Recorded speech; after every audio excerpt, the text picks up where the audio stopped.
जी अस्सलाम वालेकुम। मेरा नाम ज़ियाउल हसन वाशिंगटन से बात कर रहा हूँ। आजकल जैसे कि पाकिस्तान में सियासत का बाज़ार खूब गर्म है, एक दूसरे पर इल्ज़ामात के जो तीर फेंके जा रहे हैं। और आप देख सकते हैं कि पाकिस्तान की तरक्की की राह में ये जो पीडीएम है और दूसरे जमातें हैं कि बुरे तरीके से हायल हैं, और उनके पास इस वक्त कुछ भी नहीं है कहने को। वो सिर्फ अपनी एक दौलत बचाना चाहते हैं, जो उन्होंने करप्शन की है उसको बचाना चाहते हैं, और उनके पास कुछ नहीं है, कोई विजन नहीं है। कोई देखिए बयानियाँ क्या दे रहे हैं, आर्मी को इन्वॉल्व कर रहे हैं, जिसने इनको बचा रहे हैं। जो इनके खानदान बड़े आराम की नींद सो रहे हैं, वो बॉर्डरों पे अपनी जानें कुर्बान कर रहे हैं और उनको गाली गलौज दे रहे हैं। कितना ये नाइंसाफ़ी है।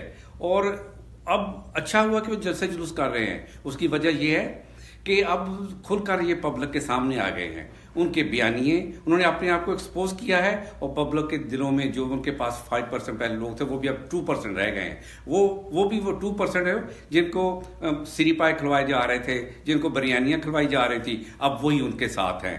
वो भी इंशाल्लाह जल्दी इनका साथ छोड़ देंगे। न्यूज़ देख रहा था टीवी पे कि जनाब ख्वाजा आसिफ साहब को गिरफ्तार कर लिया है, और वो सारे इल्ज़ाम किस पे लगा रहे हैं, बीबी मरियम किस पे लगा रही कि हुकूमत ये करवा रही है, ये सारा कुछ हुकूमत कर रही है। हालांकि ये तो केस बने हुए हैं इनकी अपनी हुकूमतों के, और नैब बड़े अच्छे तरीके से अपना काम कर रही है, अपना फ़र्ज अदा कर रही है। इसमें हुकूमत का कोई दखल नहीं है, उसका कोई हाथ नहीं है।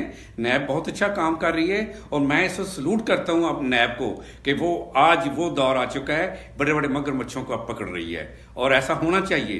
पहले तो सिर्फ ये था ना, गरीबों को पकड़ लिया, उनको मार धुड़ाई कर दी, अगर कोई रिश्वत से नहीं माना उसको ज़बरदस्ती में कर लिया। लेकिन अब वो दौर ख़त्म हो चुका है, अब बिरयानी और सिरी पाए का दौर ख़त्म हो चुका है। अब इंशाल्लाह नैब इन सब पे हाथ डालेगी जिन्होंने करप्शन की है, मनी लॉन्ड्री की है, इंशाल्लाह डालेगी।